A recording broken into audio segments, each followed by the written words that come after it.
another YouTuber that needs no introduction, Stefan Molyneux, who boasts of having the largest and most popular philosophy show on the web.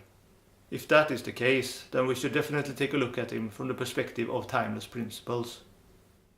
Essential Philosophy by Stefan Molyneux, host of Freedomain Radio, freedomainradio.com. Introduction. Everything you do is philosophical. And for those who have experiences with human types, we can tell pretty quickly that Stefan Molyneux is what in my system is referred to as a fiducian type. Thus it comes as no surprise that he is intellectual, quick-witted, open-minded, creative, individualistic and entrepreneurial. It is also a very common type amongst teachers. The weakness of this type, however, is that they tend to rely a bit too much on their own talents and intuition, rather than to delve deeply into subjects or exercise the proper discipline. This is why fiducian types often become superficial in their thinking, or overstep the boundary of their own knowledge and competence, thus often becoming criticized as quacks or charlatans. There is not a lot of self-criticism in fiducian compared to some of the other types. But on the positive side, this also tends to make them anti-authoritarian and open to more unorthodox ideas. And however unjustified Molyneux may be in declaring himself the savior of philosophy, the fact that he rejects mere academic credentials or authority in favor of having your arguments stand on their own merit, regardless of who you are, is refreshing and necessary. Because Molyneux is correct in stating that most philosophy has failed us in making society better, and academia has merely turned philosophy into knowledge about philosophy, instead of creating philosophers and doing philosophy in the service of life. Somewhere the essentials got lost, and Molyneux partly recognizes this. Now we turn to the heart of philosophy, which is morality. The purpose of medicine is physical health. The purpose of nutrition is digestive health. All the research, theory, scientific examination, testing, and writing in these fields are designed with one and only one objective in mind: to get you to change your behavior. But the origins of philosophy was always higher knowledge. It was not something that comes from the mere logic of the human mind, because human rationality is partial. So in order to achieve higher knowledge, one must either be educated by someone who knows higher knowledge, or you must become impartial and non-attached. And that's the reason why someone who hasn't mastered himself, who hasn't become enlightened or reborn, will always turn philosophy into a justification for his or her own partial worldview, wishes and desires. And thus, without knowing about what I refer to as timeless principles, the best the rational mind can do is arrive at something like arguments for preferable behavior, behavior compelled either through laws, intimidation, group pressure or persuasion.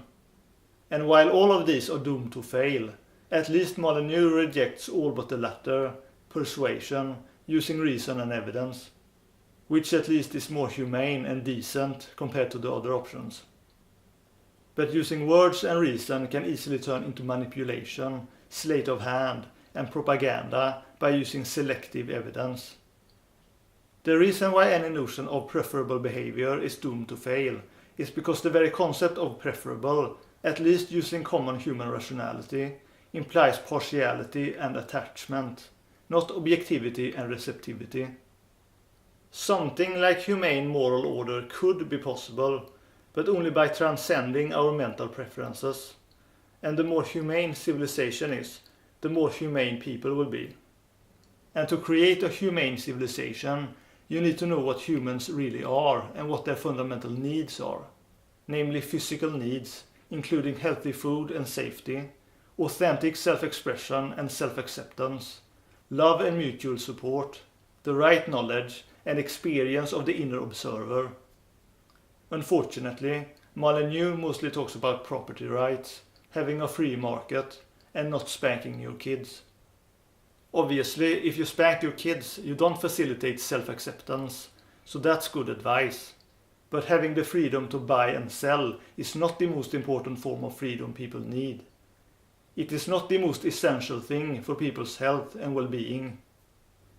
And of course others have been critical of his free market ideas and how it ignores economic structural violence. The free market is not voluntary, since you are compelled to either compete or sink. And this distracts from more basic human needs like the ones I mentioned. But this is difficult for Molyneux to understand, because the energies of meritum and urbanum, which we find as the secondary components in Molyneux's bioenergetic structure or personality, obviously makes him too partial towards merit and achievement. He is too restless and seems to disdain laziness. Not every human being shares this bias, thus he will never get everyone on board, even if it did not generate structural pressure. Molyneux is also not entirely consistent with his market ideals when he looks down on people who play video games, even though the free market of video games can only run if people buy these products. Is he trying to drive video game companies out of business? If he was the one making video games, would he still advise people to stop playing them and do something more productive? And how free is the market really, if the only thing you can sell in it is what other people want to buy? People have far more potential to be creative and original if they are economically independent from the market, and the drive to be creative will exist with or without the pursuit of money. Molyneux also seems to be concerned with theft, that taxation is theft, that immigrants commit theft just by entering a country and getting unearned benefits. I don't think people would have a problem with taxation in a healthy society. The majority of people might even do voluntary taxation and donations in a healthy society.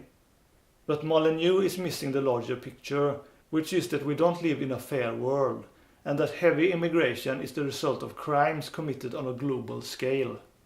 Molyneux is too focused on the symptoms to discover the root causes. Yes, big governments are a problem, but so is the economic system and the market that make life's goal about money, not about mental health, good relationships and wisdom. If you want to talk about theft, then why not talk about the theft of natural resources such as land? If everyone equally owns the earth, then anytime someone makes a product out of natural resources, out of Mother Earth, then the profits of that product should, at least in some part, rightly belong to everyone, at least within that country. And this could replace taxes and the old way of looking at the economy. Otherwise the rich, who are the owners of land, forests, oil and so forth, will eventually charge or enslave people simply for being residents on Mother Earth. How is that not theft? So Molyneux does not teach wisdom, presence, naturalness, love or non-attachment. But he fares a little better on the issue of creational causality.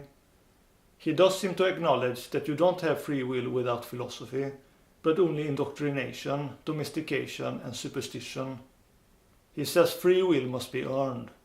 You need to do the work to undo the social programming. However, I still think he sides a bit too easily with the side of free will, while at the same time often contradicting himself. For example, he will argue that intelligence is genetic or racial, and thus not everyone can realize a potential for philosophy, such as low IQ populations. He has even said that genes for intelligence are at war with genes that are against intelligence. He can have a very deterministic view of people's potential, and perhaps is slowly losing faith in his earlier belief that people are receptive to reason. But what people are not receptive to is partial reasoning, bias. Most importantly though, is that Molyneux does not give credit for his achievements to creational causality, so he ultimately falls short on this point, and the result is dualistic thinking and accusation, the primordial sin. When it comes to compassion and relationships, he is hit and miss. But he ultimately seems to care more about his own ego and his freedom to buy and sell than truly caring for his neighbor. He also lacks respect for people's unhealthy expressions and can become impatient and even intolerant. It does not seem that he finds value in pain and how it can facilitate substance. He blames people's behavior and egoism on genes, indoctrination or free choice, but not self-contempt or the lack of freedom to be natural. With his ambition and idealism, there is also not a lot of reverence for the ordinary and simple in life. He does not value self-knowledge enough, though the idea does appear from time to time, but it seems to be mostly words.